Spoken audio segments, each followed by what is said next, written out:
One. Entertain a motion to approve the minutes from the special meeting on June 11th, 2018. So moved. Is there a second? Second. Is there any discussion? Hearing none, all those in favor of approving the meeting, or the minutes from the special meeting on June 11th, 2018, signify by saying aye. Aye. Opposed? Abstentions? The motion passes. I'll entertain a motion to approve the minutes from June 12th, 2018. So moved. Any discussion? Hearing none, all those in favor of approving the minutes from June 12th, 2018, signify by saying aye. Aye. Opposed? Abstentions? Motion passes. Moving on to additions and deletions, I would like to add under the budget report, under old business, a discussion about reserving money for the loader. Are there any other additions or deletions? No?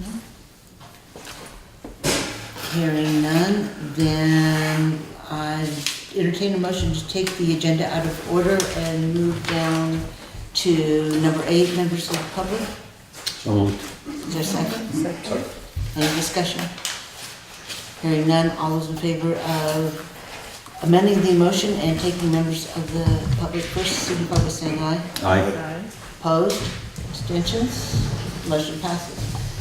So why don't we start, since Mr. Marchant, you're on the agenda, do you want to start with your presentation first? Sure. I'm here as president of the Townshend Historical Society to officially bring you or let you know about the report on the Stone Arch Bridges. I'd like to start out by just a quick review of how we got to this point. The town owns the Stone Arch Bridges. During Hurricane Irene, some of them suffered some damage. The town, by means of a special article, approved a sum of money, $5,000, to do some of the repairs. That repair work was not actually done, and the Historical Society secured what's called a censor-bound grant from the Vermont Preservation Trust to have an official survey done of the bridges, an assessment of what needed to be done, rather than just go and do something. That was approved, and the town used a portion of that $5,000, $1,500, to pay towards the $3,000 of the grant. The assessment was done by a Michael Weitzner of Thistlestone Stoneworks, and that report that he gave, I have a copy here, but it's been forwarded to the town through Craig, and because of the volume of pictures, all the pictures were not printed. If you want to look at the pictures, you can. We have. We have them, okay. The quality of the pictures when printed is not as good as actually looking at them online, because some of them were taken from underneath the bridges and the light was not as good as it could be. The board just interrupted. The board did receive. Got that? I got the funny one. The board did receive that summary requirement, that letter that Michael had written up. You mean the emergency repair? The emergency repair Okay, summary, that was 2 weeks ago, and they did receive a copy of that. And Okay, that's separate. Well, that's a summary of the full report. The full report is the larger document. Quite a few Kathy's got- pages. I've got it printed out here. It's with some drawings and, Yeah. and so forth and Yeah. so on. So, the Historical Society would like to proceed with trying to fulfill the recommendations. And in order to do that, since these are town-owned bridges, we don't feel we're authorized to represent the town unless the town officially asks us to participate. So we're asking for a letter from the select board authorizing us to participate in this process, to include seeking grants to fund the work. So that's one reason I'm here tonight. The second reason is to point out what Michael feels are immediate concerns, and that he feels these concerns should be addressed before winter. And that's the little shorter summary page, which you also have. And for example, posting of the bridge in terms of a weight limit, which he recommends 20,000 pounds and 5 miles per hour, with the exception of emergency vehicles. And I don't know if it says in there, but there's also a possibility of recommending that the traffic be alternating. And I'll give you a personal example of that. I came through the bridge pulling a trailer and was confronted with another vehicle on the other side that clearly didn't know where they were going. They were, I don't know if they took a wrong turn off Route 30, doesn't matter. They weren't intending to go through the bridge, but they didn't know what to do. So it created quite an interesting situation of me with a trailer in the bridge, not really being able to back up, them trying to turn around, so forth and so on. They ultimately did. But those of you that have been on the bridge, it's a pretty tight situation. Another anecdote was someone who I know told me they had something delivered to their house, and the delivery vehicle was an 18-wheeler. And I was a little shocked, but ultimately the 18-wheeler, after they finished their work at this house, went around through South Wyndham the other way rather than going back down through the bridge.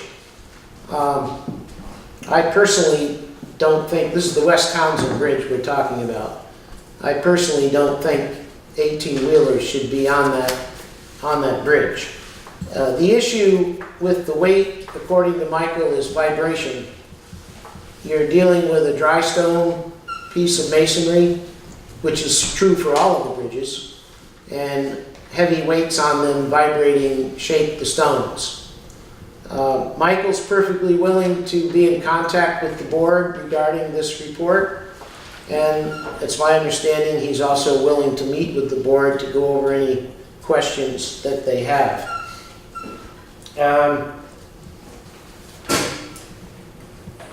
He mentioned the word that he could be a possible liaison of some sort. Ultimately, I suspect if this is ever bidded out, any of these suggestions that he has, he might also be one of the bidders, so I would imagine he couldn't play both roles. But at this point, he's the one that did the report. He's been very helpful to us. He's been very supportive of Alicia Moyer, who lives right almost on top of the bridge, and has met with her. He also comes highly recommended by the Preservation Trust of Vermont, or sometimes referred to as the PVT. In terms of fundraising, the Preservation Trust had a fundraising workshop in Grand Isle in May. I went to it, and there were a number of projects presented there, I think 11 altogether, and ours was the most interesting by far. Most of the other projects presented were to raise money for a community center or something of that sort, and I got the impression from the people there that everybody in America is trying to have a community center. So our little project created quite a bit of interest. I know the Preservation Trust is very interested in it. These bridges are on the National Register, which makes them eligible for certain types of funding. so they don't have to be nominated, they're already on the register. There's seems to be a strong interest due to the Civil War connection, in that the man that built them, James Follett, was a Civil War soldier. And this is a unique thing that Civil War funders might be interested in helping with. I also met a man from the USDA, United States Department of Agriculture, and they have a rural initiative funding project for certain types of projects. And when you read the list of who's eligible, it would appear to me, if they like what we come up with, we're in the 75-25% match category. At the best. At the very worst, based on population and whatever criteria they have, it looked like a 50-50 match. So it looked like there was a source of funding that I never heard of before, and they were very interested in our project. Those concerns are mostly about the bridge in West Townsend, or Tannery Brook Bridge. One of the things that I've talked about with the society is that, given that all the bridges are town-owned, there should be some town initiative here because it's town property. And that bridge, along with the Simpsonville Bridge, which is in there too, the recommendations are like night and day. I mean, almost nothing is recommended for the Simpsonville Bridge, where the West Townsend Bridge has some issues that concern Michael. Given that that's a Class 3 highway bridge, I would suspect it's also eligible for certain DOT projects. So, you know, I think there's some hope here. There is an example of a major bridge reconstruction project that was done by Follett. It was in Putney, over Sackett's Brook. It's sometimes referred to as the High-Low Biddy Bridge. That's not even used for traffic. It's only for bicycles and foot traffic. So here we have a bridge that's structurally sound, that's used for traffic every day. I can't imagine if the bridge were taken out, the amount of disruption it would cause for all the people that live on the back Windham Road and all the people that live just on the other side of the bridge. So from that standpoint, to me, it's worth major consideration. And from a historical standpoint, these bridges don't exist anywhere else. We've got a one-of-a-kind thing, certainly in Vermont, I think in most of the United States. And that brings up the other issue of what's called heritage tourism, which is sponsored by the Windham Regional Commission, the Vermont Historical Society, the Preservation Trust, the Division of Historic Preservation. And the basic concept is, and I think some of you may have these, but I'll give you one just so that everybody has one. It's one of the brochures that we had made up. And we have one for cemeteries. Actually, do. Okay, we're in the process of, there's one for barns. And the whole idea is to convince people to come and look at this stuff.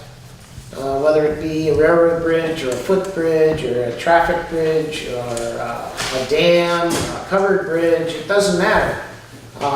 There are people who come from all over the United States just to look at this stuff. Most of the time we don't know they've done that, but they're here. And so we would like to promote that even more. And most of those people, when they go to a certain area, you know, they stay and they stop at stores and stay overnight and, you know, all that kind of stuff. So that's the report. And so at this point, all we're asking is that at some point down the road, you consider these emergency repairs, and that you also, if you're willing to go forward with this, to give the Historical Society some sort of authorization, or, we can work on the wording so that we can then use that. And if we do go to somebody like the USDA and they say, well, we'll give you some money, but you don't own them, so, we want to be able to show that we have some authority to talk with them. That's going to be my first question to you, Charlie. From my understanding, when they redid Scott Bridge, that historic preservation turned that over to AOT to take care of the funding mechanism, everything else for the replacement of that bridge. Is it all historic sites or historic traffic issues that they turned over to AOT, or? No. Scott Bridge is owned by the Division of Historic Preservation, Okay, which is not the same as the Preservation Trust. okay. Preservation Trust is a private funding agency that raises its own money. It's not publicly funded. That doesn't mean they don't seek public grants, but their staff and their management are not public employees. Where Historic Preservation, or HP, those people are all state employees. And then there's a national branch of Historic Preservation. In general, in talking with Historic Preservation, their funding sources are, well, I guess I used the word limited. I can't speak for them, but they made it sound like they don't have a lot of money for these kinds of projects. The AOT and I don't understand the AOT funding, but there's a mission in AOT to preserve historical structures that are used for transportation.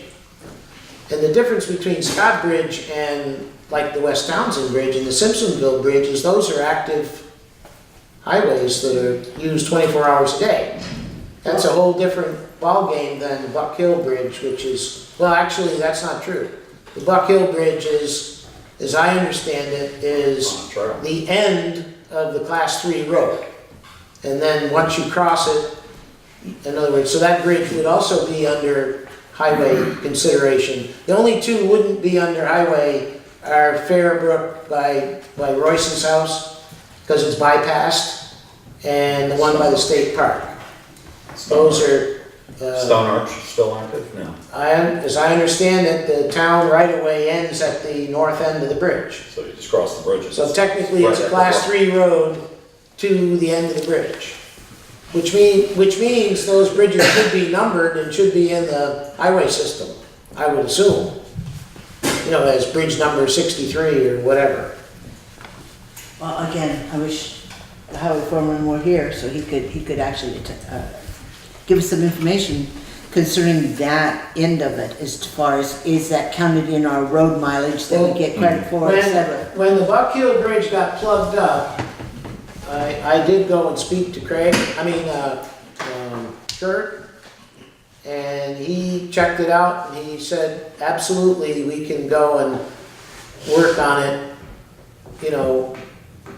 because it's part of the town highway system. So he went up and they cleaned out the debris that wasn't plugging it, but it could have been dangerous for it if it hadn't been removed. And there's also, from time to time, been a brush in a tree, and that's been removed. So I'm assuming, I don't know, once or twice a year he may go and look at these things. The other issue that I think needs to be addressed is the one by Royce's house, which has had some deck erosion because of Irene. And with Michael's recommendation, I'm pretty sure in a temporary fashion there could be some matting put down and then the deck filled back in to prevent water from going down in the seams of the bridge until it's decided what to do. And the other issue there is that had side rails on it that were really trees that were pulled across, and those have rotted away. And my fear is somebody's going to stand on one of them or lean forward and they're gonna have a problem because they're rotted away. And those are not difficult temporary fixes. There's a thing in there about some yellow tape or fencing, which is mostly in the West Townsend area, where if people go look at the bridge, I mean, these things are already out there in the, in the breach looking category. So people come and look at them anyway. Alicia's not happy sometimes when people just start wandering around her property, understandably so, and want to look underneath the bridge. So some people, I guess, and I go to the neighboring property who belongs to someone who's now deceased. Her name's Erskine. Yeah, Mary. Okay. Yeah, no, it's her son's name. And there's a steep bank down through her lawn, and that's eroding. I mean, right now you won't be able to see it because foliage has grown up. But when you see the pictures, it's clearly got stones that have rolled out. And it may very well be because people have climbed down there over the years, and as they've done, they're facing stones. And as they've climbed down, they've knocked the stone down. It's pretty steep, but people shouldn't be doing that. They shouldn't be going, on that property. That bridge is pretty tight, but so that fencing issue is to deal with that issue of climbing over the bank and knocking stones down, and also to warn people that they shouldn't be doing that. Have they tried a posted sign? I don't know. Nobody's actually living there, are they? Yeah. Oh, there is? Okay, well, the car that's there never seems to move, so I haven't stopped in to, He works mostly nights, I think, now. huh? He works mostly nights now. Well, go ahead. But one question I had is, fencing off the property and disallowing access to underneath the bridge, doesn't that run counterintuitive Exactly. to My the question. tourism aspect of the bridge? Well, unless there's a directive way to do it, which isn't at the moment. In other words, there's no signage, there's no, this is what you do, then you kind of leave people up to their own design.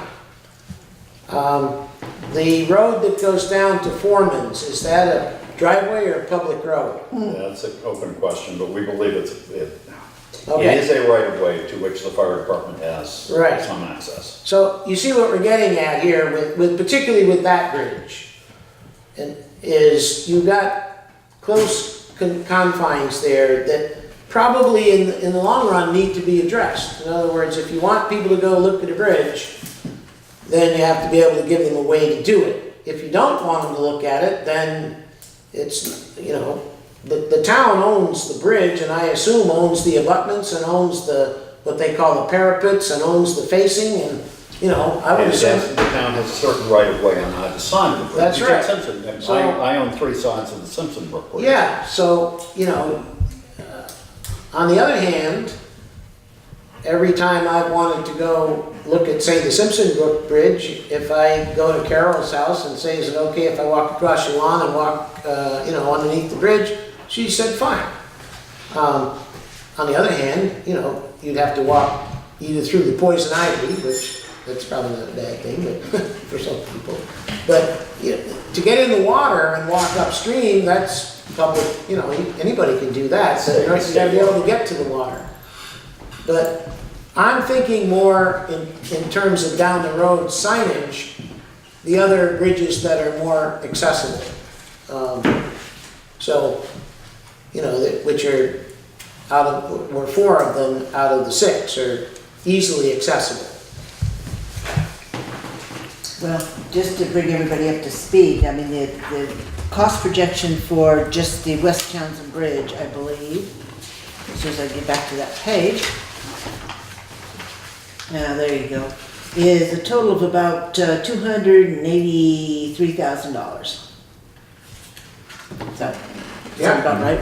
Okay, and So you're asking the board to basically give the Historical Society a permission or a letter that gives them permission to ask on the town behalf for assistance in raising those funds and/or having discussions about what could potentially happen to the bridges. And of course, the town, we're hoping that through like DOT sources and existing sources that the town already knows about, that they would also pursue those.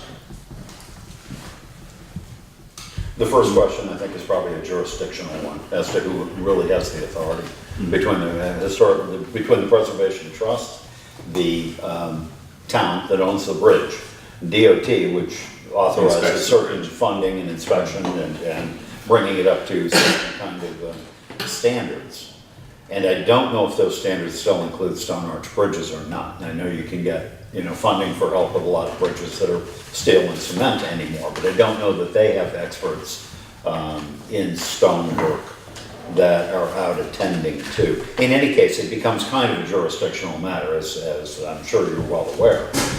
You've had AOT in to inspect, or at least representatives from, plus I believe Preservationist Trust. Us? Yeah. No. I thought you had, Yeah, I weren't did you a on tour with V-Trans Or and V-Trans. their historical preservation. Yeah. separate. Yeah, well, on the original, yeah. V-Trans has people connected to historic stuff, Right. yeah, but they haven't dealt with us. Well, they dealt with Heidi. Heidi? Heidi Clausen? Yeah. Heidi Clausen. Yeah. Well, she's been in contact with them. Well, I toured the bridges with she and them. Pardon? I toured the bridges with Right. both she and them.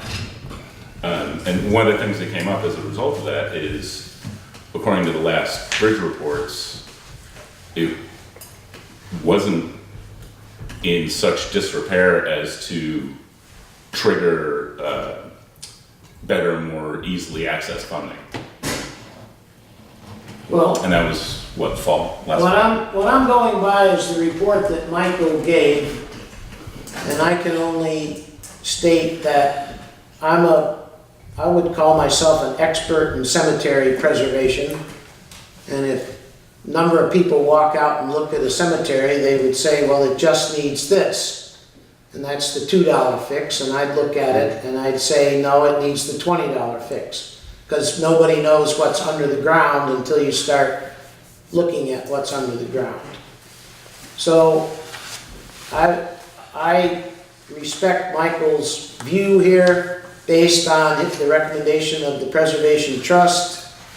The Historical Society would like to pursue something.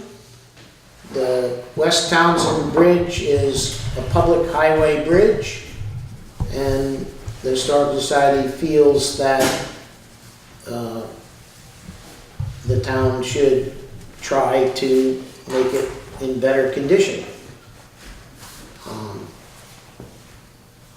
And I've looked at it, and I looked at some of his recommendations. I don't have all the terminology that he has in terms of bridge construction, but when I look at his pictures and then look at what he's talking about, I see the issue. Just from a layman's standpoint, there's a water erosion issue there that needs to be solved. I don't know whether you agree with it or not. I don't disagree with it. It's an issue, and water erosion and tree roots in stone is a problem. The I tree agree. roots pull apart the stone, the water goes down. You remember, you're dealing with a bridge that has no masonry to hold it, it's dry. So the water is gonna erode parts of it, and tree roots are gonna separate parts of it. And, So again, back to what I originally said, you're asking basically for a letter allowing the Historical Society to represent the town in asking and exploring these different sources of information to and explore or funds. some funding sources that we may have access to that the town doesn't through highway. I don't know the answer to that question.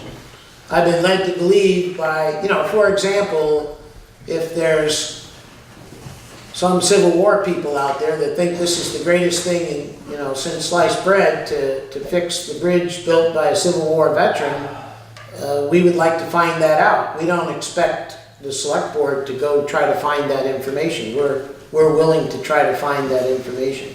That was something that was brought up at the meeting with, well, this is pretty unique. On the other hand, funds that are available through our normal highway program, we would expect you guys already know about those and would help consider them. Okay, so the only other thing that I would point out, regardless of where the grant funding might come from, one needs to always be wary of grants and not so much getting the money as justifying your use, closing it out.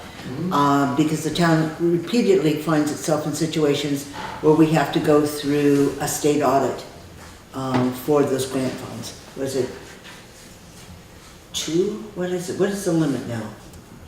On the amount? Yeah. 500,000. 500,000, where we start to trigger, but it's all of them kind of together combined. If we reach that threshold, then it triggers a whole nother process. But even the smaller one, well, Andrea, I'm sure can attest, every grant, every funding has strings attached.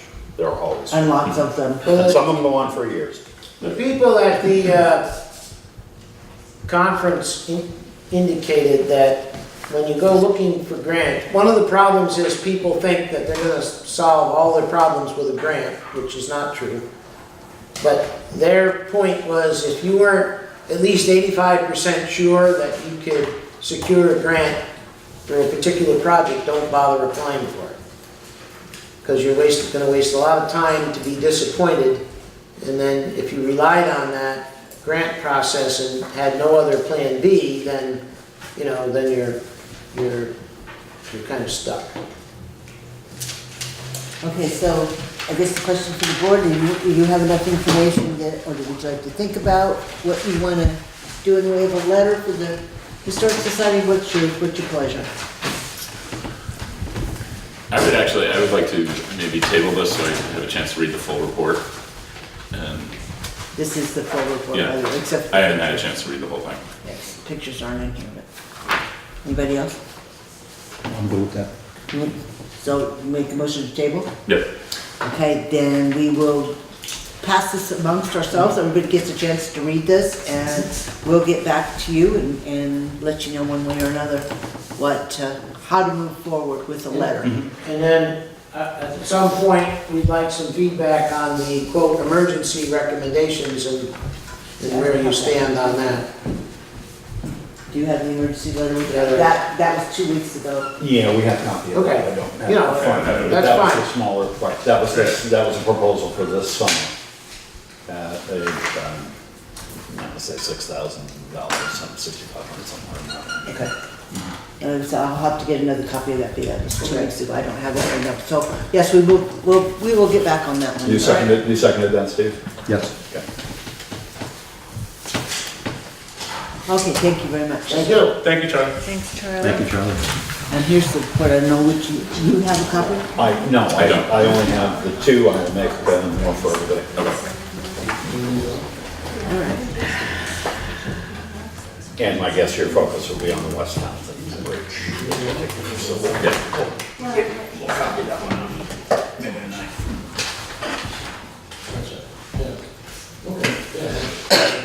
Yeah, after the meeting, I can get a copy of just that. No, that'd be great. Okay, and then I'm assuming that we have hospital representatives here? Yes. Okay, so, Andrea, Seaton, and Doug Divello, and since Charlie was handing out brochures, I'm going okay, to we're do gonna, the same we're going home with more paper than we came with. thing. More paper than you can with. You're all very familiar with Fair Day. I'm Andrea Seaton. Hey, did you walk off with your report? Doug Divello. Well, I thought you said Charlie walked off with your report. No. No. We got a blend for supper. And what I'd also like to deliver is the certificate of liability insurance, which you need on. We need that, but, Yeah. yeah. I I made- got one, but maybe not this year's. Copies of the letter that Kathy, thank you for sending back in February. And the reason that we haven't been here before this is we've been trying to figure out how we can make everything work as well as it possibly can for Fair Day and yet meet the requirements that you set out. So we just took care of the certificate of liability insurance filed with the town. Police, fire, and rescue must be notified, and we've done all that. Now, one of the things we have, Rescue Inc., as you, all of you have probably been to Fair Day, Rescue Inc. parks their ambulance on the common for Fair Day, and they'd like to continue to do that because if they're out in the road, that's going to block access for people picking up auction items and so on. They have 2 ambulances there. They bring 2? They have one parked for emergencies on the field. They have one parked off to the side so they can get out on emergency calls. You're right, they keep that over by Popali's or whatever that's called now. You're right, Kathy, yep. So that's one question that we have. No vehicles may be driven on the town common grass. So as you know, when we unload things, we have a lot of volunteers. Some of them are high school kids or younger who come and unload things. And if they're not on the grass, if they're out on Route 30 or 35, they're at risk of being hit by another vehicle, and we're real concerned about that. So that's one of the things we wanted to talk about. No tent stakes may be placed within 10 feet of any trees. We think we can do that. We certainly, one of your policies says 4 feet. 4 feet wouldn't be an issue. 10 feet, we'll do everything that we can to make sure, including having a tape measure, to make sure that we don't have tent stakes within 10 feet of any trees, and we think we can do that. No ropes, wires may be tied to or wrapped around any trees. We certainly won't do that. No staples, nails, or other fasteners may be driven into any trees. We sincerely apologized last year that somebody stapled posters to the tree, and as soon as I was notified, we ran around and took them down, and we'll never ever do that again, and I certainly understand your concern on that.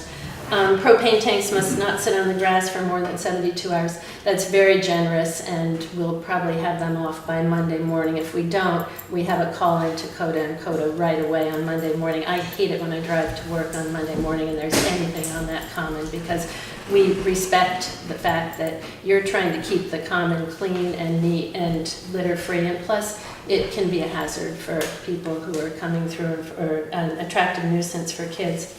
Auction items must not sit on the grass for more than 72 hours. We do everything we can to get them off the grass. We unload them on Friday, and if they're not gone by Saturday night when the auction is over, then we dispose of them first thing on Sunday morning. Adequate trash and recycling receptacles must be provided. We've been doing that, I think. Care must be taken to protect the trees and grass, and we understand that. Dr. Backus couldn't be here tonight because he does the walk-in clinic in Brattleboro, but he said that since he started working his first fair day in 1978, he asked Dr. Otis what cautions we needed to take, and he said we always do take good care of the common, and that's what we try to do. We avoid staking around the root areas. Bob pointed out we've used local tree experts. I think he's talking about Bill Eckert. In the past to advise about what to do to avoid tree damage. We use motorized vehicles on the common only to load and unload the tents and the auction booths or cumbersome auction items. We maintain police coverage the night before Fair Day. We clean up the common the Sunday after Fair Day. In short, we do all that we can to respect the privilege of using our common lands. And he referred back to the only time he recalled damage was during the filming of Funny Farm. So he said thank you for allowing his comments on the public record. So I guess that what it boils down to is for the past 68 years, Fair Day's been a big success. It's a huge moneymaker for Grace Cottage Hospital. We rely on it for critical needs, as Crystal knows.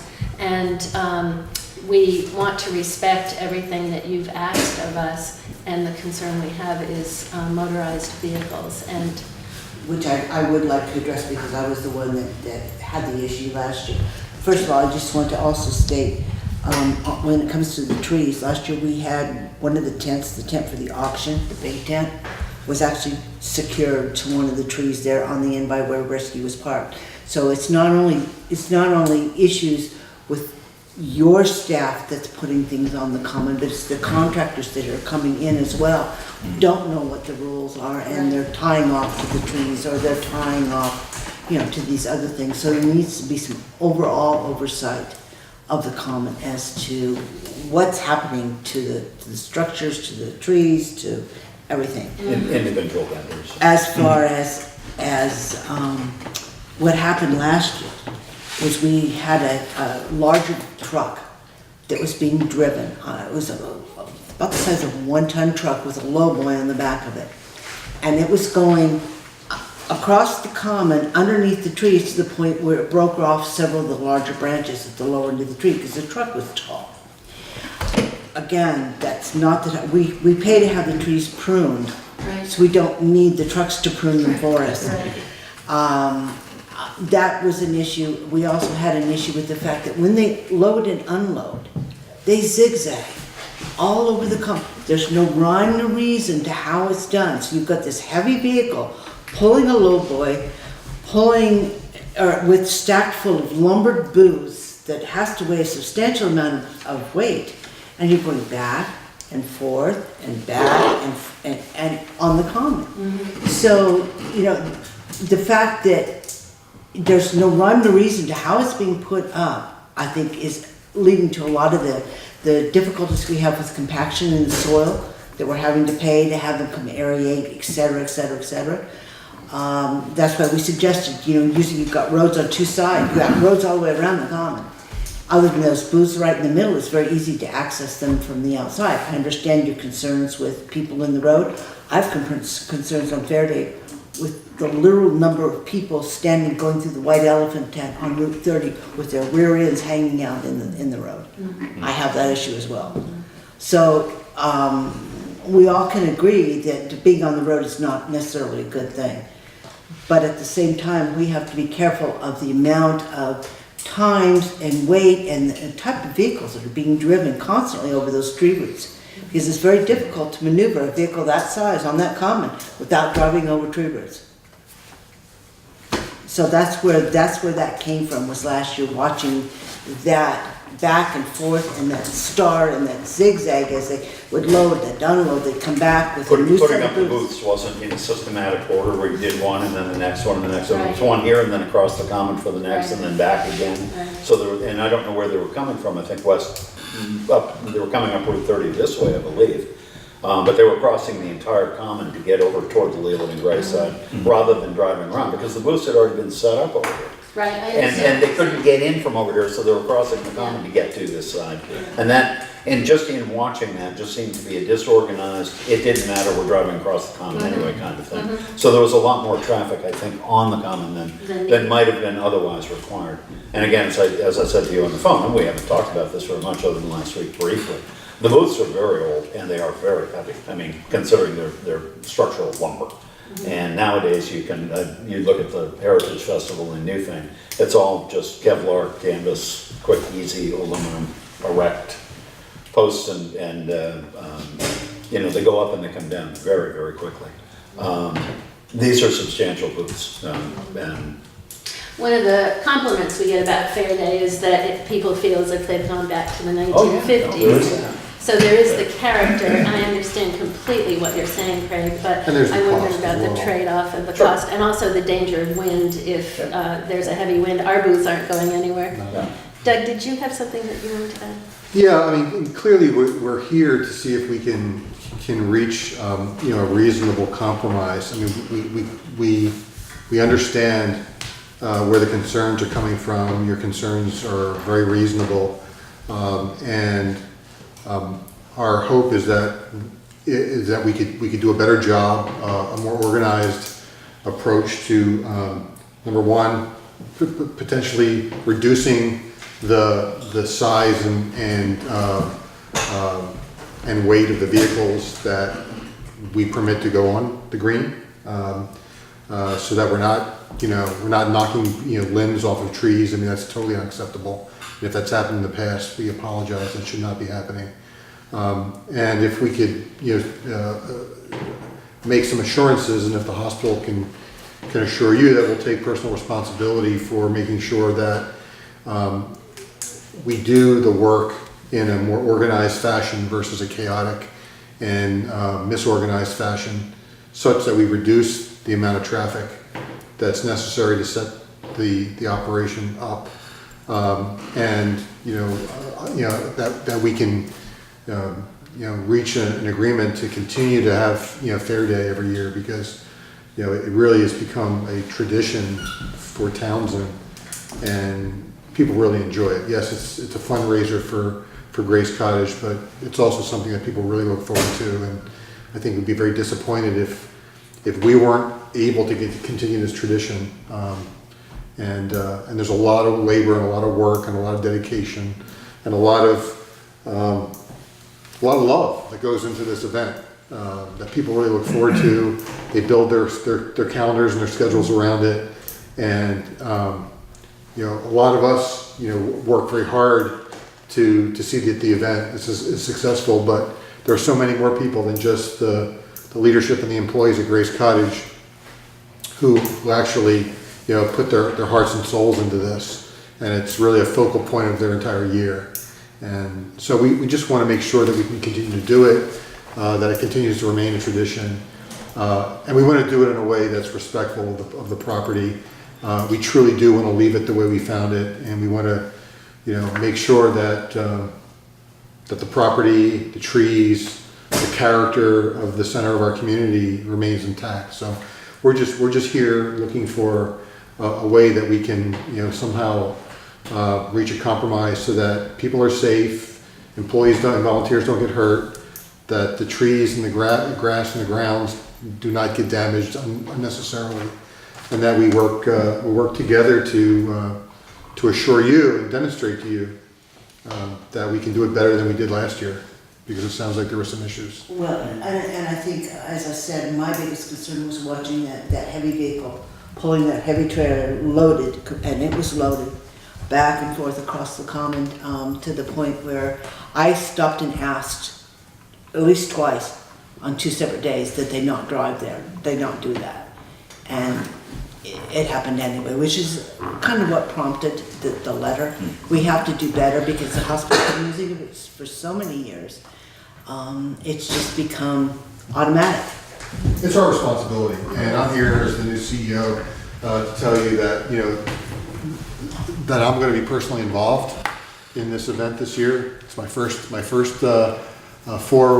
foray into the event, and I'm looking forward to it. I will be personally on site, and I can assure you as the CEO of the organization that we and Grace Cottage will take personal responsibility for it. And if we let you down, a second year in a row, then we should be held to task for that, because it shouldn't happen. That's all I really asked. As I said, those branches that were broken off last year that just wasn't acceptable. The trees are stressed enough because of the salt and whatnot that we do have on the common, that to the point where we've stopped salting around the common for just that reason. And there are like 4 trees that are on it right now that are not healthy. Whether we lost one last year, whether we lose those 4, we don't know where they're going to go. But we do pay for a professional tree service to come and to fertilize them, to take care of them, to prune them, and the last thing we need is something like that happening. Agreed. So if we can make an effort this year in particular to try to mitigate some of the driving with the heavy vehicles, and trying to maneuver them between those trees, and some of those trees are tiny. They're not very big trees. Would it be too much to ask to, instead of driving across the common, back in off of either of the roads? I think it's totally reasonable. That way we're being accommodated by not driving from one end of it to the other end. Right.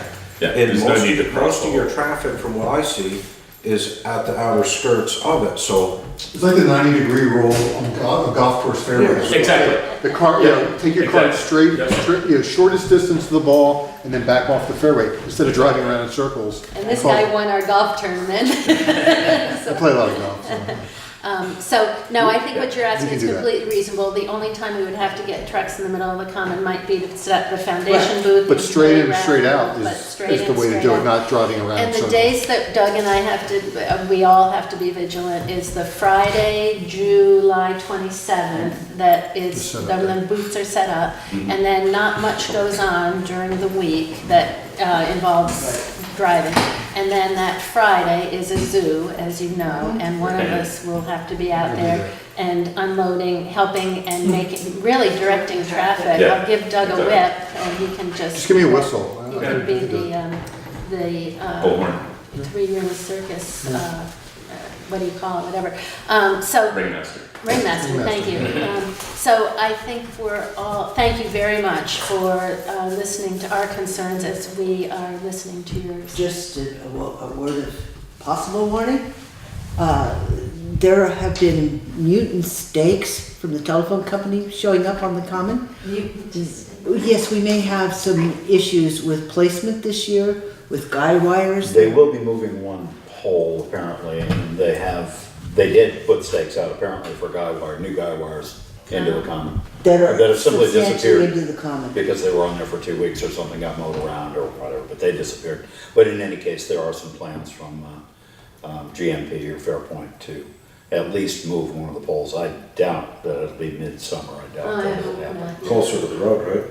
No. It's going in a little bit. It's going in a little bit.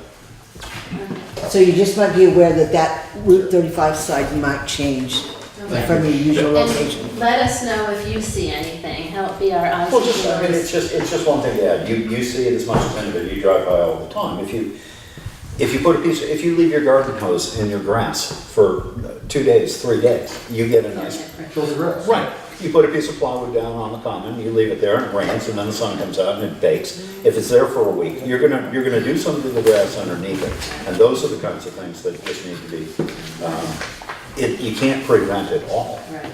But it's like the propane tanks. They sit there 3 days, 4 days a week. Afterwards, they're still there. You end up with a circle there that has to be prepped, so. Right, that was- right. So, we'll walk the common with you that Monday morning. Bob Backus offered to help rake, fertilize, whatever he needs to do on that Monday morning and after Fair Day. And at that time, we hope that it will look exactly the way it did. Just pray for no rain more than anything. Last year, that Yeah. prayer didn't work so well, did it? No, it didn't. 2:30 deluge. But the good news is, we're having a chicken dinner this year, not chicken barbecue, but fried chicken that Eileen Fahey and her family are serving at 4 o'clock on the common, and it'll be a lot of fun. It's So, not gonna rain. yeah. So thank you Thank very, you. very much. Thank for you. your Thank time. you, Kevin. Thank you. Okay, where are we here? So let's move back up to where we were. And go through the warrants since, okay, so we're way back to the top. Bid openings, did we have any for the roadside mowing? We did not, no, we just had that one that we got a couple of weeks ago, and nothing new has come in since. I know there's been attempts made to get a second quote for the mowing, and it has been unsuccessful thus far. But we did not get a second. What would you like to do about that? We can't keep postponing it forever and ever and ever and So ever. what was the bid in comparison to last year's bids? The one that we received is the same, and I'd have to pull it out. It is the same as it was last year from him, but he was unable to do the job because he had equipment failure. The one we finally received from the gentleman down in Newfane was about half that price, but his equipment broke down while he was doing the job. So, He's had a bad year for mowers. that was a bad year for mowers last year. And he didn't have any interest in. He's been called 3 times, and twice with messages, once input, and didn't make it to didn't get a bid in for the last meeting, and hasn't twice now come in for this one, so. So what's your pleasure? Do you have the bid handy? Let me see how handy I've got it. But yes, I've got it here somewhere. Around 9 grand? 11? Yeah, I'm gonna say it's 11, that's what we signed 11 last to year. 12. Someone Okay. had to say.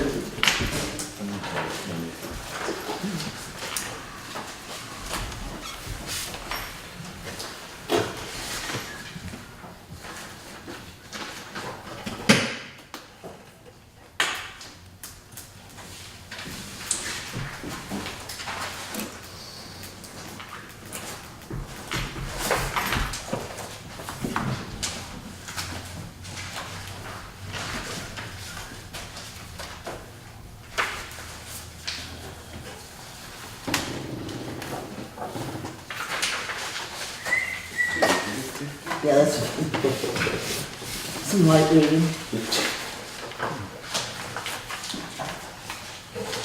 Some of the numbers are scary.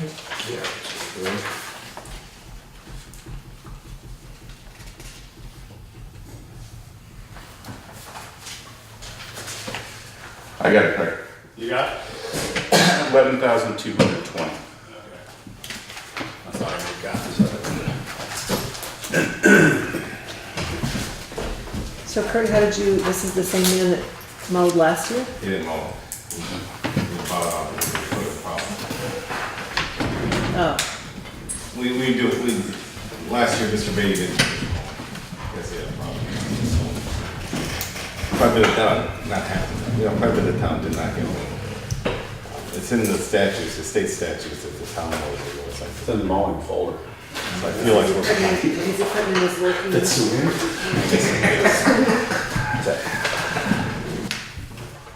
I feel we have to get it over this year. It needs to get out of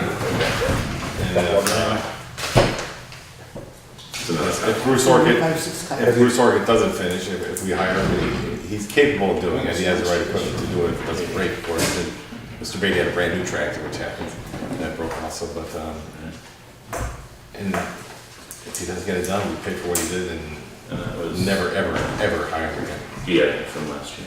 But we have to, really have to get it done. So the last year was for a sum not to exceed 9,000. Okay. So you've got last year's quote from the one we cannot get, from the gentleman we could not get, Right. was it up to 9,000. This one is 11,200. Yeah, but he never finished last year.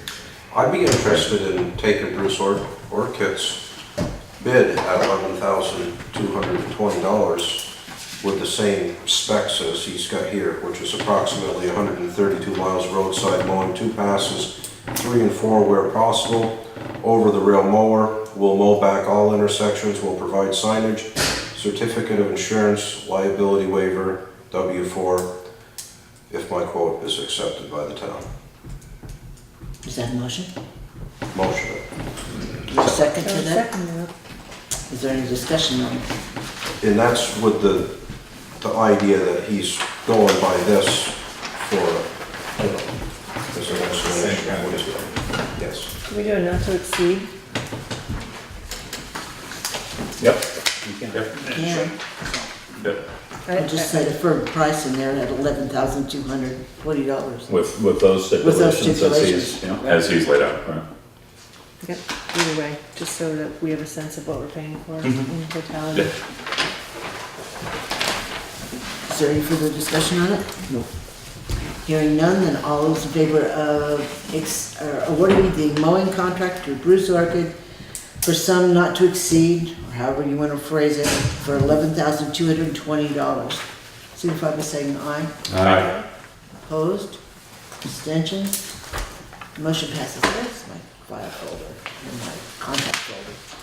Okay, so that takes care of the roadside mowing. Let's zip to the warrants here while Kurt's Make here. motion to check warrant number 1, payroll, Can I get the original one back? in the amount of $9,963.10. Second. Is there any discussion? Hearing none, all those in favor of paying payroll warrant number 1 in the amount of $9,963.10 signify by saying aye. Aye. Aye. Opposed? Abstentions? Motion passes. Make a motion to pay check warrant number 2, payroll taxes in the amount of $3,572.27. Second. Any discussion? Hearing none, all those in favor of paying payroll tax warrant number 2 in the amount of $3,572.27 signify by saying aye. Aye. Aye. Opposed? Abstentions? Motion passes. Make a motion to pay check warrant number 3 out of the general fund, the amount of $7,223.87. Second. Any discussion? Hearing none, all those in favor of paying general fund warrant number 3 in the amount of $7,223.87 signify by saying aye. Aye. Opposed?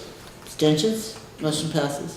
Make a motion to pay check warrant number 4 out of the highway fund, the amount of $3,764.02. Second. Is there any discussion? Magnesium chloride. How much did you get? 6,200, 7,200 gallons. Did you call for a PO? I did not, no. I gave a PO on the power of our boats, but did not call for a PO. I think we were, last year when we ended up talking about magnesium chloride, I think we were gonna take a different, I called for price. we're gonna take a different approach this year. Kind of better manage how much, where we're gonna use it, how much we're gonna buy. And then coming up on the next warrant, looks like there's a part for the sprayer, which is a very high maintenance item. I think we wanted to have a discussion on that before we started applying and purchasing magnesium chloride We talked about that last year. Yeah, last year. yes, end of the summer last year. Yep. Any further discussion on that? How are we gonna determine where we need the calcium? Well, that's a discussion that we need to have with you. I mean, I think it starts with, do we need to have the calcium chloride? It's Do we need magnesium. magnesium? Yeah. Magnesium chloride, sorry. We should, as in the book of statutes, if you guys were the highway department, we should all take a ride. We should, every year you're supposed to take a ride with the highway foreman, the road commissioner, or select board members. And we should take a ride and look at things together. So you can give me your input and you can justify what we do. I think that'd be a great thing. Okay. I agree. I'll sign up for that. Yeah, me too. No more checking the roads. Can we all go at once? I don't care. Put you all in the back. of the They truck. safe. All the fun. Okay, We get a little short bus, we can all ride. I've got a 15 passenger van. There you go. It won't go on most of these roads. I can take one person on the back of my Ducati. As So I say. we'll pick a morning and I'll do a ride along with you. Okay, is there any further discussion on that But should one? it be more than one person, like the statute says, should everybody have a look and see how things go? Because the entire board is the road commissioner of town. Yeah. Yeah. This is Any further more than discussion? one eye looking at things. I got Can I just two. ask, what is the purpose of the, Keeps the dust down. ask you what the Oh, purpose of the magnesium it chloride is? keeps the dust down, which in turn keeps the road solid, which in turn doesn't let the road, turn into a bunch of washboard and stuff. And the more dust you lose, the more gravel you lose, the more road you lose. And, if you read the books, they say 2 to 3 inches a year on a heavily traveled dirt road if you lose material.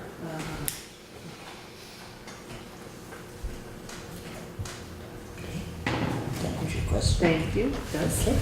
Any further discussion? Then hearing none, all those in favor of paying highway warrant number 4 in the amount of $3,764.02 signify by saying aye.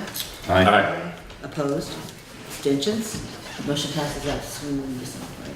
Make a motion to pay check warrant number 5 out of the equipment fund in the amount of $10,456.24. Second. Is there any discussion? Okay, I'll do that just I a think you have a second. PayPal question. Yes, that's a PayPal question. Noticed in that warrant that when you bought the parts for the sprayer, Yes, for the car, that Bob ordered those parts. yes. One of the things that came is in the documentation, he paid for it with PayPal. It was a PayPal purchase that's tied to your town credit card, using Bob's home number as the contact, as opposed to the town garage.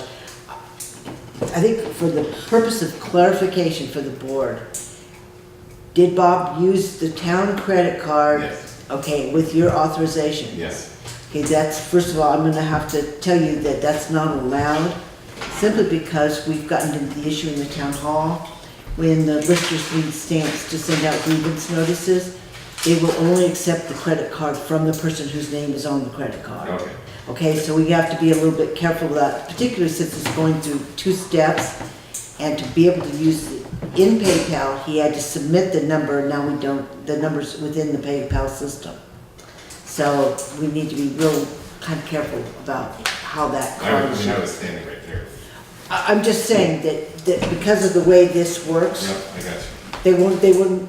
they would not let the listers use Craig's card at the post office for postage, even though they know all of us, Sure. okay? So are there any other questions? No?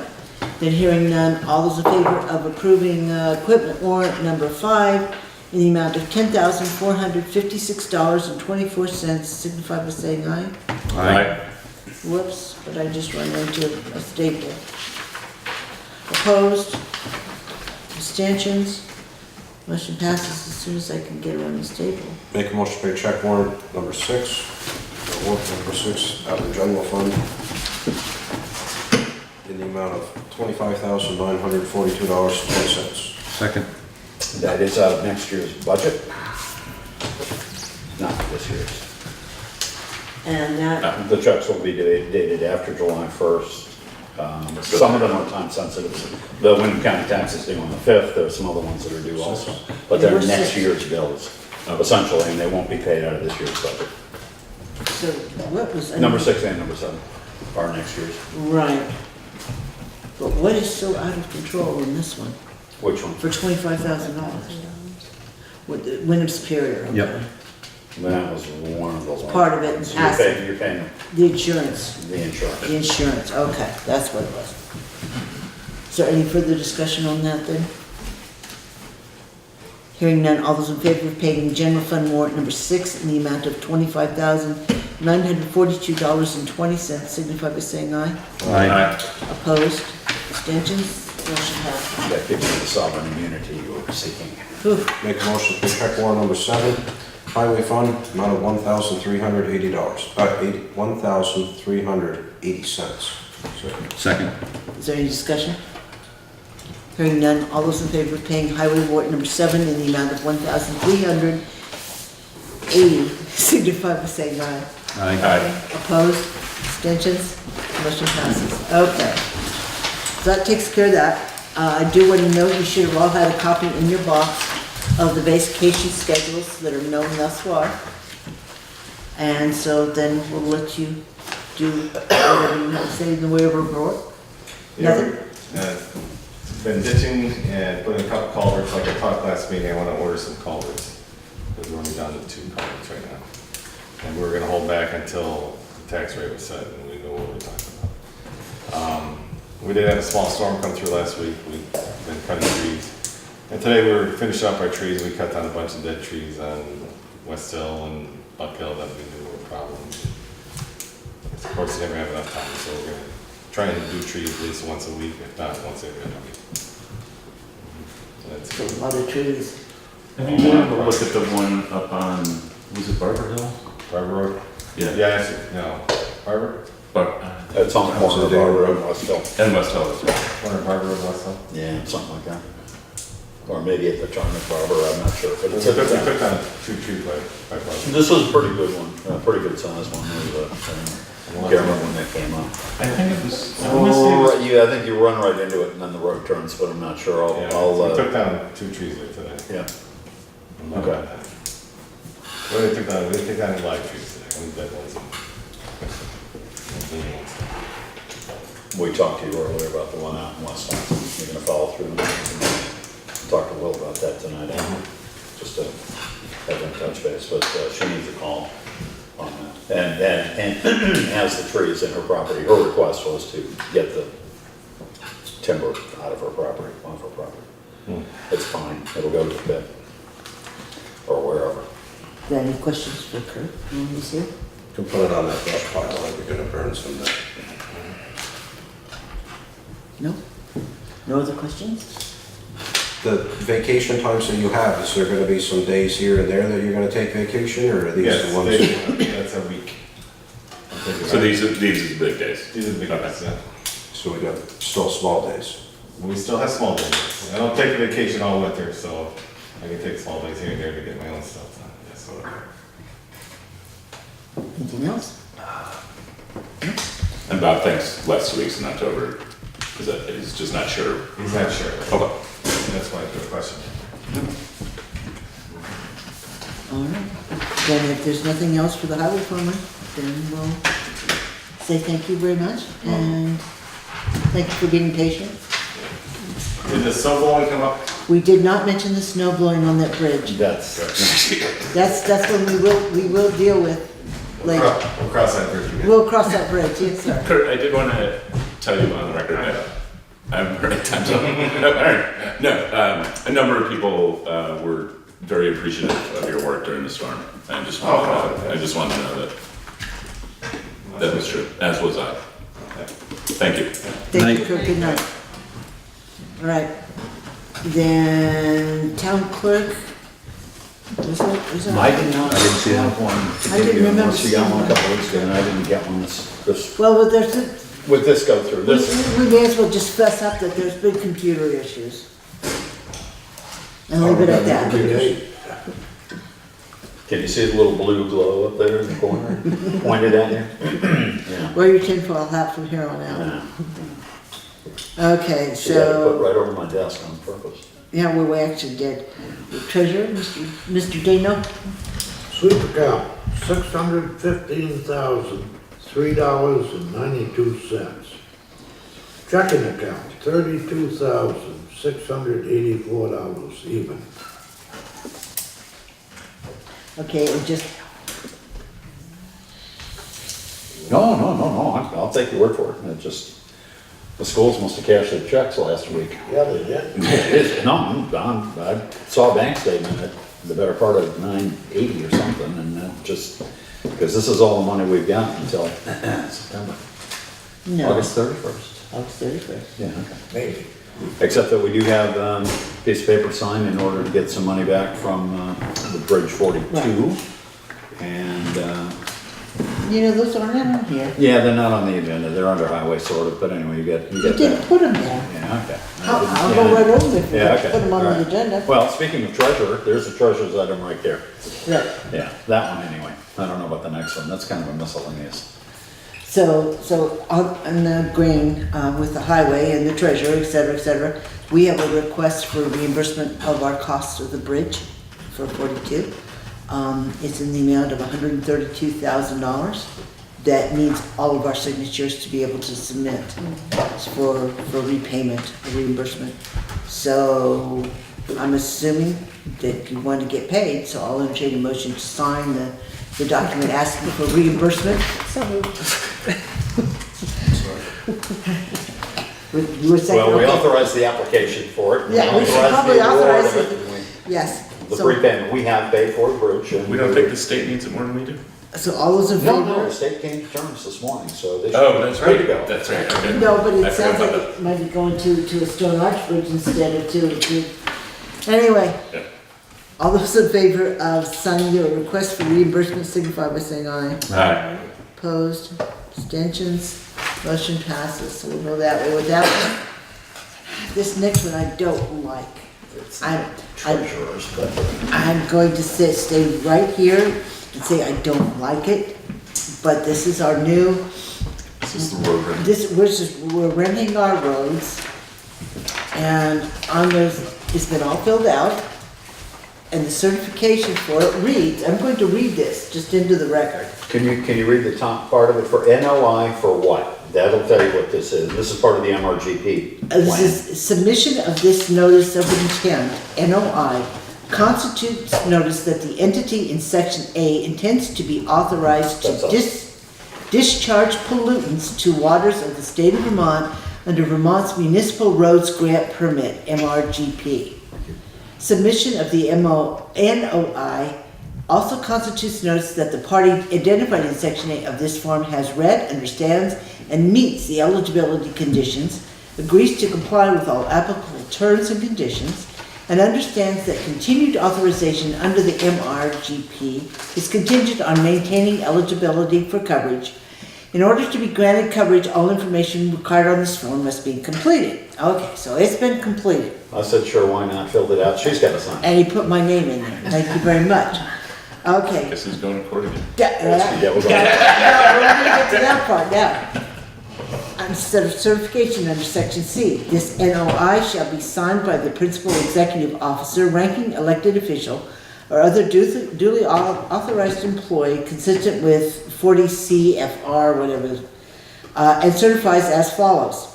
I certify under penalty of law that this document and all attachments were prepared under my direction or supervision in accordance with a system designed to assure that qualified personnel properly gathered and evaluated the information submitted. Based on my inquiry of the person or persons who manage the system are those persons directly responsible for gathering the information submitted is, to the best of my knowledge and belief, true, accurate, and complete. I am aware that there are significant penalties for submitting false information, including the possibility of fine and imprisonment for knowing violations. Would you Why sign we that? it? We'll come visit you. In all honesty, would any of the four of you put your name on this document? It was written by a legislator, it wasn't Happens if vetted we by don't a sign lawyer. Easy. Or we don't agree with it. Will they take the roads away? I hope so. There goes the bridge. But There's all the bridges. I just don't understand. what you're agreeing to is what I filled out. The only thing I filled out is the name and address of the entity, which is the town of Townsend. I mean, Right. you supervised me doing it or you didn't, but it's correct. And aren't we basically applying to be able to allow runoff to come off our roads and Yes. into the waterways? You cannot not sign this. What if we captured all the runoff? We talked about that. You put a tent over the town. Yeah. Yeah. Why not? Because then you flood the other towns. I mean, you, Well, that's okay, because they signed their thing. anyway, you gotta send this in with $240 so they can process this page in advance of the 400 that they want at the end of this, so that they can actually put it on file. With the $13.50, it's gonna cost us to rent our roads from them. I mean, the only thing that we're actually, has any value that's in the information that's been completed is the fact that we do in fact have completed the road erosion inventory. And it was done by Wyndham Regional Commission. With a That's- grant, and we agreed to all kinds of stipulations when And we that's, got into yeah. the. that's the middle of only that. thing that is of any consequence in this, but yet I'm signing something under penalty of perjury and Perjury of and law. possible fine and imprisonment. And Don't scandal. sign it. Penalty of law. I need a motion to sign it, otherwise they're gonna come take our roads. I move that we make Kathy sign. We make Kathy sign it. She's gonna be in court most of the summer anyways.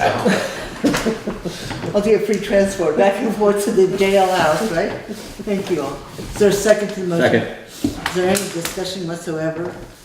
Oh, I want, it's on the record permanently that they're going to come visit me in jail. Or whatever now might happen. All right, all those in favor of Great. submitting the notice of intent to the State of Vermont Watershed Management Division signify by saying aye. Aye. aye. Opposed? Yeah, me. 1, 2. Nope. Abstentions? Rick's not here. No, he did. He said no. He said no? There's Yeah. 2 of us, no. Well, I don't think that would, you know. Rick would vote in the affirmative by proxy if we're here on he had a. Then he would not come. You know, So it donating our time. it passes on a We're vote gonna of be held 3 under to 2. 3 to 2, yeah. 2 opposed. Does not need a motion, make Kathy sign, seconded by Frisk. 3 to 2, that's fine. It'll be fine. But if you don't approve the warrant, it sends the money in with it, it's not. That's gonna- right. Right. So we still. So we have watch for That'll that be warrant. coming up, July 24th maybe, or, maybe July 10th, we'll see. Oh, I won't be here. Okay. Neither will I. I'll already be in jail.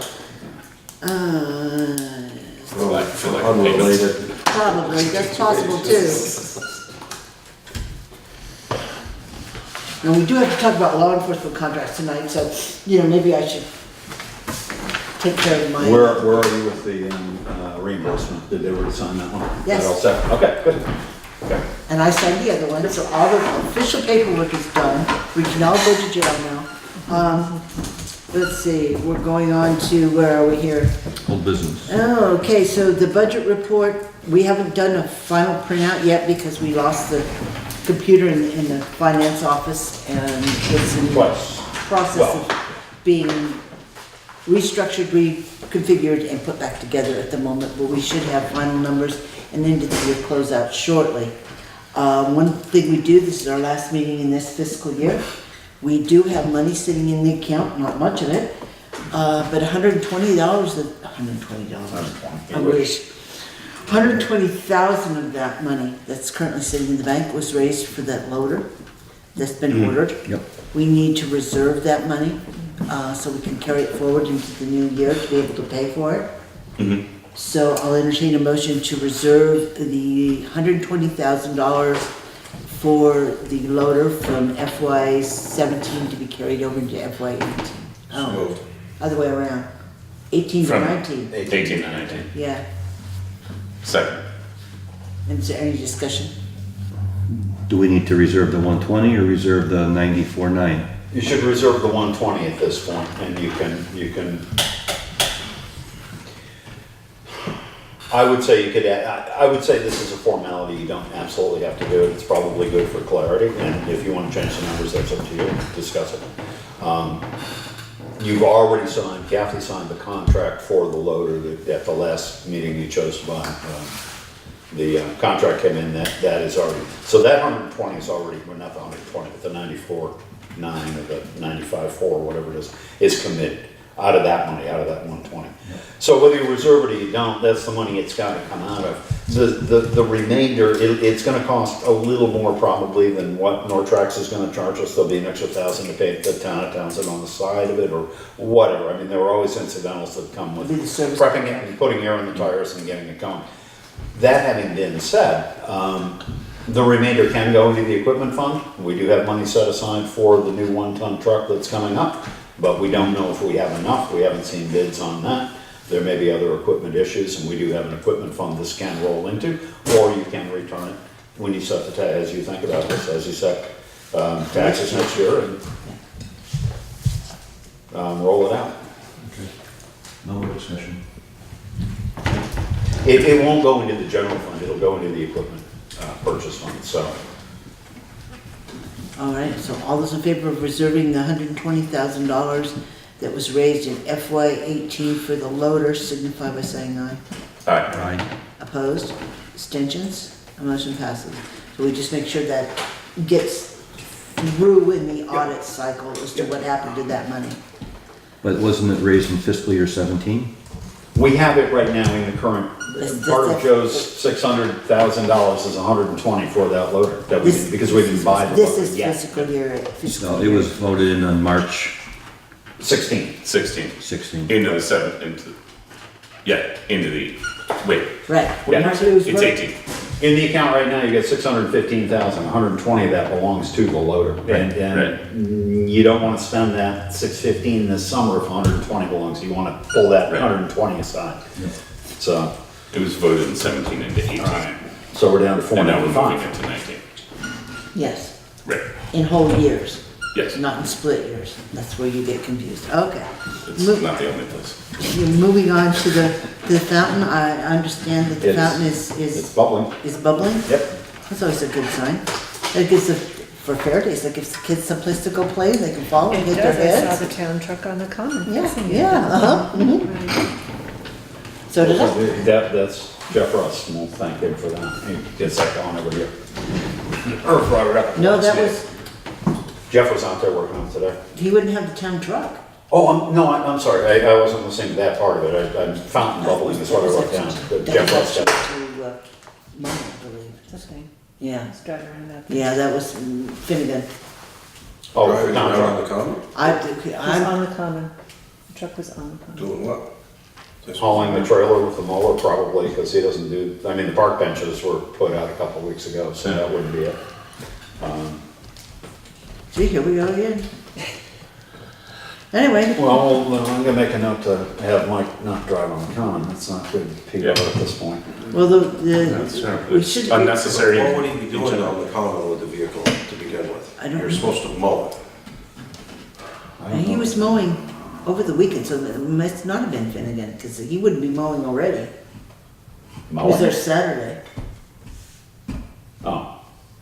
Somebody was out there. When Maybe Kurt was the was- truck out there? Today? When was the last select board meeting, when we had the common use Tuesday the policy come 12th. out and you handed it to me? So it was Wednesday morning, the 13th, at 10 minutes to 7 when I went to work. Wow. The town truck was out there. That wouldn't be, it might, And the only reason I recognized it, well, first of all, there's a truck on the common driving around, and then it was red and it said Town of Townsend on the side of it. okay, well, he wouldn't be mowing at that point because on a Wednesday morning, he wouldn't have the truck, that's Kurt's truck. And Right. I don't know what he was saying. Yeah, Just my he's curiosity was like, he's after oh, hours or see, weekends yeah, or we're not evenings. enforcing So that must have been Kurt out on the It common. would have to be, well, Kurt, it would have to be the highway department, and then it could be Bob, or it could be, but it would, Which is a note to make was he here for that discussion? on part of it, yeah, a little bit of it, He yeah. was. Okay, Yeah, he was sort of involved with it. Oh, was it? Okay. all right. So we would have to reiterate that with him as well. There's no reason to be out there. We gotta check the paint. Yeah, we'll check the paint in the truck on the, yes, On the okay. fountain. Anyway, town hall heating. As we are aware, we do have an issue with the oil furnace in this building. And there has been some preliminary exploration done to try to figure out what it would cost to actually do something with the unit that's downstairs. We've had a quote come in to replace the tanks, to replace the current furnace unit that's down there, and change it from a boiler system, which we have now, which is gas, to forced air, oil hot, or hot air. So, which is what the town hall was originally built to accommodate. That's what we've got in the way of duct work that's currently being used. I know Craig has reached out to several people to try to get additional quotes and has not yet managed to come up with anybody else who's willing to come in and look and give us any idea of what they would charge to repair. So I need to know which direction you'd like to take. We need to get this done sometime this summer. Do we have any bids? We have one, replacing, on putting the oil furnace in, And replacing the tanks. and replacing the oil tanks, yeah. Who's the bid from? Brown. Trying to think of his first name. What's his Russell. last name? Russell. And while we're on the topic, I'll throw this out here as well. Late this afternoon, I got a call from the fire department. They have found out that their oil furnace is in fact cracked and needs to be replaced. So we're looking at systems in 2 separate buildings before the next winter. Can we get a volume discount? It's apples and oranges in a sense. He can replace the heat exchanger over at the fire department, but the cost is probably 7/10 of a new unit. So you might as well put a new unit in. The problem is, that's a steam system, and apparently it just keeps heating up, cracking heat exchangers or fireboxes or whatever's cracking out of it. So that's where we are. What would you like to do moving forward to try to get? We have a boiler system here, which is jury-rigged. The options are to go with the hot water baseboard heat or try to come in radiant heat, which isn't gonna happen. The only thing you're gonna do is probably run new heating, water heating in the downstairs area, because there's no way you can heat the upstairs with water. There's just no way you get plumbing up there, there's no capacity for it. The boiler that's down there will heat the downstairs with water, but you're looking at cast iron radiators or baseboard heat, building and drilling through the floors, running water all through the building. By the time you do that, then you're gonna be looking at remodeling the bathrooms, maybe moving them somewhere else, so you're gonna have to rip out the piping and, things are gonna happen. You have to put one thing in front of the other. Right. That boiler down there, which is a gas-fired boiler, hasn't saved us a whole lot of money, although it's been fairly efficient. It's a nice boiler and it's run fairly well. But it's now 5 years old and it really has only been serviced once. I'm sure it's very good. The water here is fairly clean. It's not acidic. It doesn't heat things up. And again, it's just heating water, running it into a radiator with the oil furnace fan blowing across it into the already hot air ductwork. And some people who work here, I'm not entirely one of them, but some people who find it quite uncomfortable to work here. I mean, this room is either too hot or too cold. Alicia's is way too hot. Anita's is way too cold. She's got 3 extra heaters in there to try to warm that up. In any case, what I called because the way the building was set up was with 2 oil furnaces, one for upstairs, one for downstairs. We can't get oil for the upstairs one, which is the only active oil furnace. because the tanks are shot. They're 30 years old, they need to be upgraded. There's no question about that. And tanks aren't cheap, and that far corner, they need to have concrete pad poured. I mean, it costs a couple $1,000s to put new tanks in, or a bigger tank. Doing that to fire an one oil furnace that heats the upstairs, that oil furnace that heats the upstairs now is almost 50 years old. It doesn't make sense to do the tanks and, so the question was, should we consider having an oil furnace, a 320,000 or 50,000 BTU oil furnace again for heating the downstairs, another one for heating the upstairs, or making good with the one we've got and putting in a couple of oil tanks and just bypassing the boiler that we invested a lot of money in. And on the one bid that I got, it seems that it's a lot more affordable than one would imagine. Is there a way to then, like, as long as we're gonna do that, should we be zoning it? There is zoning right now. There's question as to how effective the dampers work inside the ducting, and they're electric and they're fired by thermostats that do or don't work. But I mean, yeah, there is that question. We could look at revamping that as well. So you could look at revamping that. Is there also, do you know what? what In talking to Mr. Brown, what he said is that you don't put the dampers there. You let them flow free. You have your little register kicks up here. If you get too much heat in the room, close the damn register, force it to go somewhere else. You don't try to have a machine, a motor. That's where you open the window up. Yeah, well. That's exactly what you do. So. I went along in that back office. My other question is it possible to then tie the ductwork to a newer furnace for upstairs? Yes. So we had one furnace run the whole joint? I don't know about that. Because the ductwork, they're so far apart. Right. Okay. And the demand for upstairs is so infrequent now that we're insulated with fire doors and all that. We only turn it on maybe a dozen times out of the year. Right, that's what I'm thinking is that since we use it so little, is there a way if we had an augmented fan forced air duct system to just tie in upstairs to the boiler to the furnace for downstairs? Sorry, I'm just hoping to be safe. I didn't think we talked about this tonight, but I'll give you that. You can put it on camera or not, depending on whether you want to table this in lieu of maybe getting another one, but I think you'll see, and I haven't read all the fine print, I just glanced at it, I think you'll see that the bottom line is not Okay. scary. 140 office is Beckett oil burner. There's 1,330 gallon tank.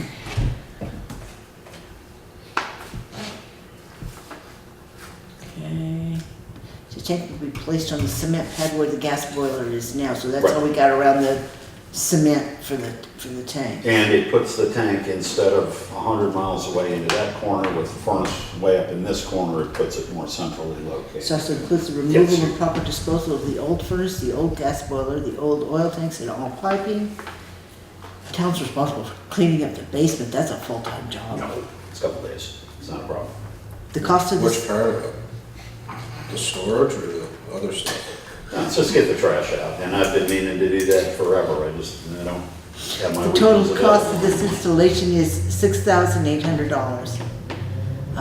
It's required that half this amount be paid at the signing of the proposal, which is $3,400. It's a set of tires on the damn trucks.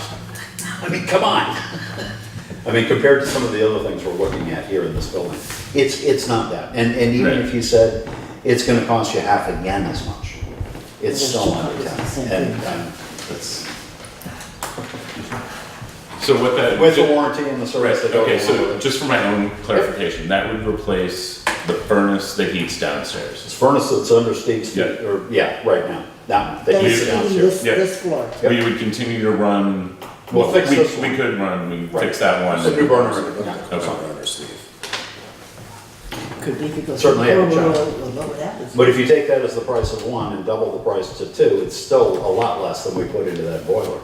And there's some value to the boiler or the copper that comes out of it or something, so I mean, there's an offset there. Anyway, I can think of one or two people that'd be not happy if we got rid of that boiler, but You also lose those 4 tanks out back too. That too. Yeah. And having to be here in, what was it? New Year's, the time between Well, Christmas and New Year's? I have spent the day here and very cold Having to because we ran out of babysit, gas yeah. and trying to get it. But we're also leaning on the next door neighbor that we do not have a signed agreement with for using her driveway as a right of way to bring gas in because we can't get a truck up our driveway out back. Right, because of the, Well, How just long got- is the hose on the truck? The hose is 100 feet and this is like 104 feet. They can do it if they drive over the sidewalk onto the yard.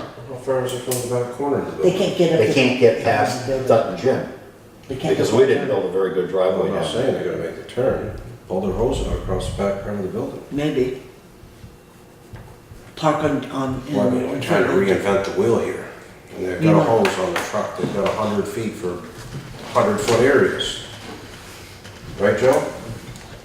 Then they gotta park down here with the Cisco truck for food service. I like it when you pull out 100, head 120 on the gas truck. Get that far from the bill.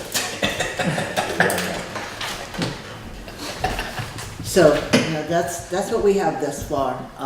What's your pleasure of, I don't think we're gonna do any better than that, to be honest with you. I tend to agree. I'd make a motion to accept Brown Oil Heating Services bid. for the furnace and oil tank replacement? Yeah. Okay, is there a For second? the Second, described services. and that proposal's only good through Sunday, Yeah. For an amount not to exceed, do you want a not to exceed amount correct? Yeah. of 6,800? Mhm. Okay. Any further discussion on that? Hearing none, all those in favor of accepting the proposal from Brown Oil's Heating Service to install a new boiler or a new furnace and tanks for the town hall, signify by saying aye. Aye. Opposed? Abstentions? Motion passes. That still doesn't change the fact that we're gonna do this again next time around for the fire station. Now, I know that Mr. Brown has been over to look at Okay. that furnace, and they do have a proposal. They don't have anything yet in writing, but they've Okay. had a verbal, and I've asked that come forward for the next meeting for us to be able to discuss that. All right, good. What is the date? 26. 26th. I think I dated the other one, but that's all right. I'll get you 2 copies of it here, that way you can keep them.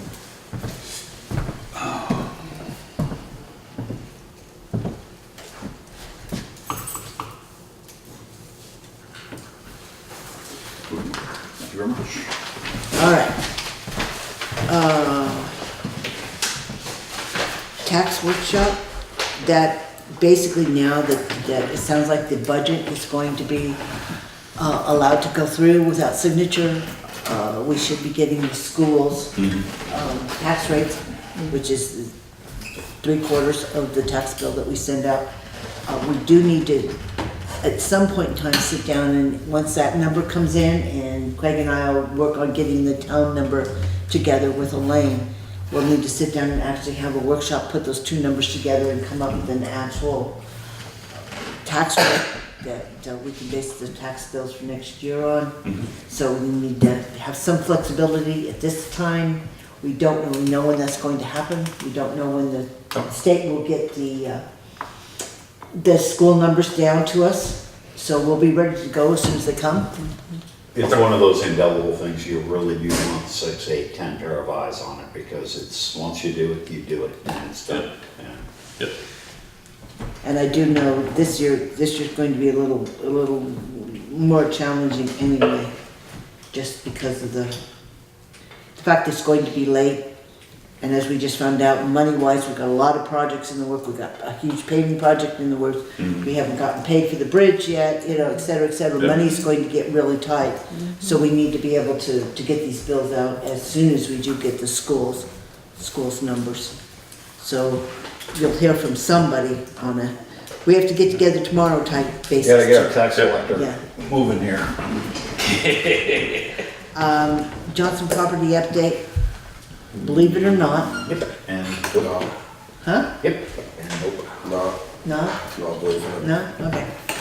Well, I thought I did, but I changed my mind.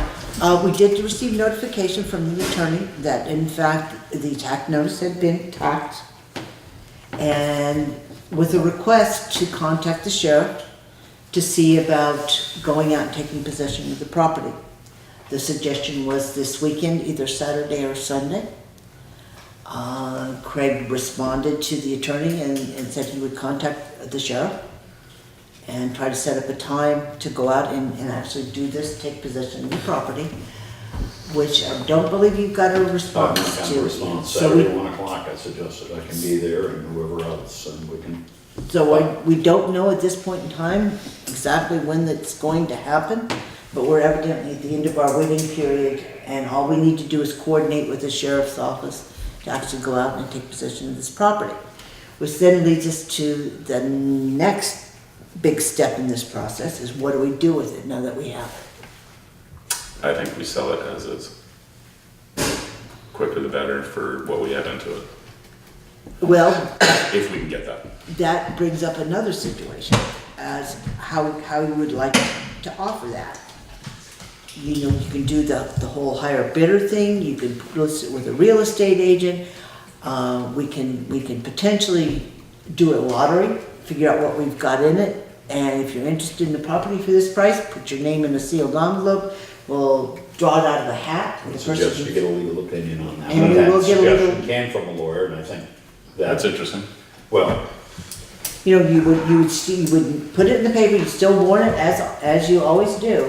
Yeah. But just say, if you're interested, this is the price, this is what the town has invested, that we need to recoup. the town is barred from making a penny on it, a Right, profit. right. So we can't sell it for a profit, but that anything above the exact cost that we have in it, we have to return to the previous owner. Right. And that can be a hairy and an expensive ordeal. Process in and of itself. In order to sell it quick, and we've done this before, you can give it to a realtor and have it sold at cost, and the first person that shows up with a cashier's check gets, or more fairly, and there are people interested, there are a number of people that have called over the year, is to have, like, as you were suggesting, throw your name in a hat. And Well, I'm a little bit concerned about listing it with a realtor. Oh, no, I given- wasn't saying given no. the- I don't want given people the- walking around out there. Exactly, Right. it scares Yeah. the devil out of me to Yeah. have town property in that condition. Right. Yeah. That you're gonna have public. No, I mean, as I said, we did one before, but the one we did before was Clean House, and you could do that. But again, it was a known entity, and So the question before the board right now is, if you like the idea of doing a lottery, once we figure out exactly what we've got in it, which is a fair amount of money, with, between taxes and legal fees and et cetera, plus the money that we actually paid out to purchase it from the delinquent tax collector. Right. Number one, would you want me, or would I have the permission of the board to seek legal counsel to make sure that this is a legal method of being able to do this properly? Yeah. And at the same time, if it is, what would be involved with having them do the title search, et cetera, to actually finalize the sale? So, I would move that we direct Kathy to contact council regarding the possibility of a lottery sale of the Johnson property. Second. any further discussion on that? Do we? Okay, all those in favor signify by saying aye then. Aye. Opposed? Abstentions?